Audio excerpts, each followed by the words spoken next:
السلام علیکم معزز ناظرین، ہماری لاسٹ ویڈیو سوات میں مرغزار کے مقام پر واقع سفید محل کے بارے میں تھی۔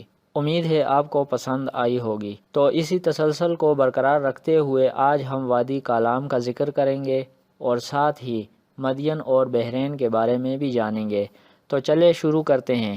ناظرین، اگر آپ کو ہماری ویڈیوز پسند ہیں تو آپ ہماری حوصلہ افزائی کے لیے ہمارے چینل کو سبسکرائب کریں اور مزید اچھی ویڈیوز کے لیے گھنٹی کے بٹن کو دبائیں۔ کالام مشرق کا سوئٹزرلینڈ، معتدل آب و ہوا کا حامل، اونچے پہاڑوں، گھنے جنگلات اور طلسماتی جھیلوں پر مشتمل سیاحتی مقام ہے۔ یہ علاقہ سوات کے دارالخلافہ سیدو شریف سے 100 کلومیٹر کے فاصلے پر شمال کی جانب مدین اور بحرین سے گزر کر آگے واقع ہے۔ یہاں سیاحوں کے قیام کے لیے جدید سہولیات سے آراستہ ہوٹل اور ریسٹورنٹ موجود ہیں اور جو آج کل سیاحوں کی خصوصی توجہ کا مرکز ہے۔ ناظرین، اگر کالام کی طرف سفر کیا جائے تو دو مشہور سیاحتی مقامات جس کا ذکر ابھی ہم کر چکے ہیں، یعنی مدین اور بحرین سے گزرنا پڑتا ہے۔ مدین سیدو شریف سے 55 کلومیٹر کے فاصلے پر واقع ہے اور یہ مقام بھی اپنی آب و ہوا کے اعتبار سے بہت مشہور ہے۔ اسی وجہ سے سیاح کالام کے سفر کے دوران اس جگہ پر قیام بھی کرتے ہیں اور یہاں کی مشہور اور لذیذ ٹراؤٹ فش سے لطف اندوز ہوتے ہیں۔ یہ مقام سلائی کڑھائی اور دستکاری میں اپنی پرانی ثقافت کو زندہ رکھے ہوئے ہیں۔ مدین کے بازار میں آپ کو کھانے پینے کی اشیاء کے علاوہ ہینڈی کرافٹ بھی دیکھنے کو ملتی ہیں جو کہ بہت ہی خوبصورت اور منفرد ہوتی ہیں۔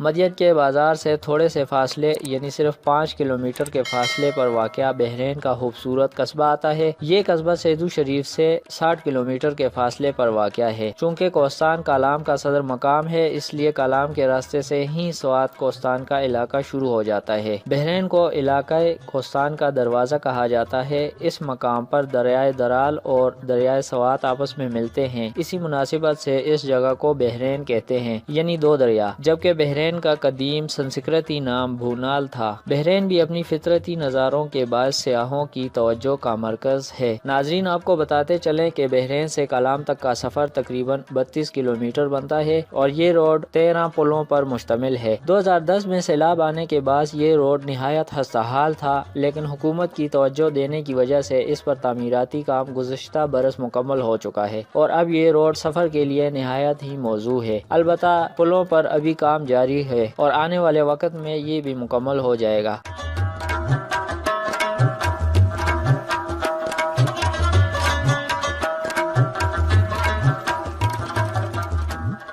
کالام کے سفر کے لیے اپنی گاڑی ہو تو کیا ہی کہنے، مگر اس کے سفر کے لیے پبلک ٹرانسپورٹ بھی دستیاب ہے جس میں رینٹ کار اور بسیں وغیرہ شامل ہیں، جس کے ذریعے اس مقام تک آسانی سے پہنچا جا سکتا ہے۔ بحرین سے شمال کی طرف پہاڑی علاقہ بتدریج بلند ہوتا جاتا ہے اور راستے میں کیدام، لائکوٹ، مانکیال اور پشمال دیہات آتے ہیں جو کہ دریائے سوات کے کنارے آباد ہیں۔ ان دیہاتوں کے بعد کالام کا خطہ شروع ہوتا ہے۔ کالام سطح سمندر سے 6820 فٹ کی بلندی پر واقع ہے اور اس کی مشہور چوٹی فلک سیر 20,000 فٹ بلند ہے۔ روایت کے مطابق کالام مہاتما گوتم بدھ کا پیروکار تھا جو اس علاقے کا سردار تھا۔ اب یہاں ایک خوبصورت بازار آباد ہے۔ اس بازار میں کھانے پینے اور دوسری اشیاء دستیاب ہیں اور سیاحوں کے لیے یہاں دریا کے دونوں جانب جدید سہولیات سے آراستہ ہوٹل اور ریسٹورنٹ موجود ہیں۔ اس دریا کے مشرق کی جانب کالام کا قدیم دیہات ابھی بھی موجود ہے۔ دریا کے آر پار جانے کے لیے پل بنایا گیا ہے۔ دریا کے مشرقی کنارے پر کالام کی قدیم جامع مسجد ہے جو تمام کی تمام اخروٹ کی لکڑی کی بنی ہوئی ہے۔ مسجد میں لکڑی کے بنے ہوئے دیو ہیکل، شاہ تیر اور باقی چھت دروازوں اور کھڑکیوں میں استعمال ہونے والی لکڑی پر چترکاری کا خوبصورت کام کیا گیا ہے جو کہ گندھارا آرٹ کی منہ بولتی تصویر ہے۔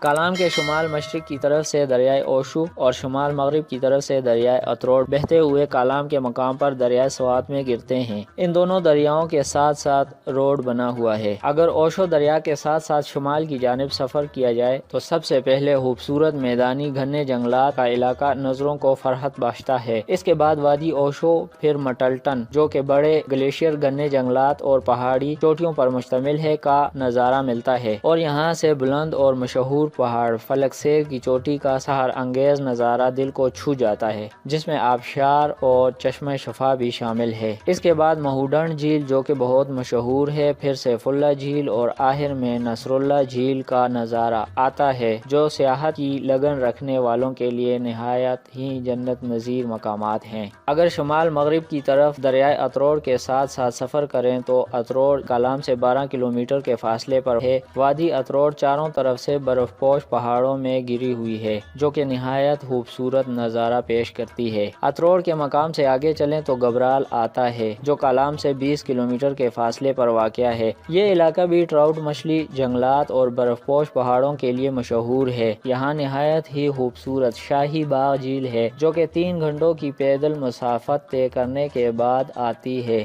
یا پھر 4 وہیل گاڑی کے ذریعے یہاں تک پہنچا جا سکتا ہے۔ اس کے علاوہ کمراٹ ویلی اور جھیلوں میں کھڑکھڑی جھیل، کنڈول جھیل اور سپن خورڈ سیاحوں کے لیے جنت نظیر مقامات ہیں۔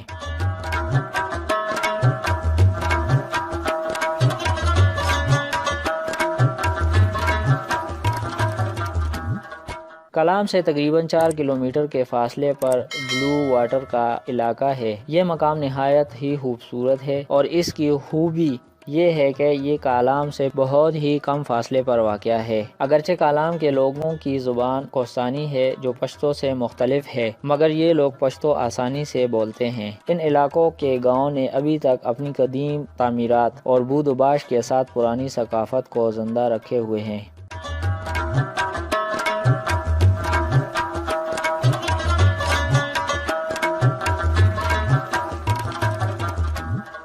کالام کوستان کے لوگ اپنے آپ کو راجہ گیرا کی اولاد بتاتے ہیں۔ راجہ گیرا جس کی راجدھانی اوڈیگرام سوات میں تھی، جس کا ذکر ہم پہلی ویڈیو میں کر چکے ہیں، جسے محمود غزنوی نے 1001 عیسوی میں شکست دے کر قتل کر دیا تھا۔ ان کوستانیوں کی لوک کہانیوں میں دیووں، پریوں، اژدہوں، غاروں اور ڈھنڈوں یعنی تالابوں کا ذکر اکثر ملتا ہے، جس سے ان کی دیومالائی کیفیتوں کا اندازہ بخوبی ہوتا ہے۔ ناظرین، اگر آپ کو ہماری ویڈیوز پسند ہیں تو آپ ہماری حوصلہ افزائی کے لیے ہمارے چینل کو سبسکرائب کریں، اور مزید اچھی ویڈیوز کے لیے گھنٹی کے بٹن کو دبائیں۔ تو ہمیں دیجیے اجازت، دیکھتے رہیے ہمارا چینل اور جانیے دنیا کے بارے میں ہمارے ساتھ ساتھ۔ تو ملتے ہیں اگلی ویڈیو میں، تب تک کے لیے اللہ حافظ۔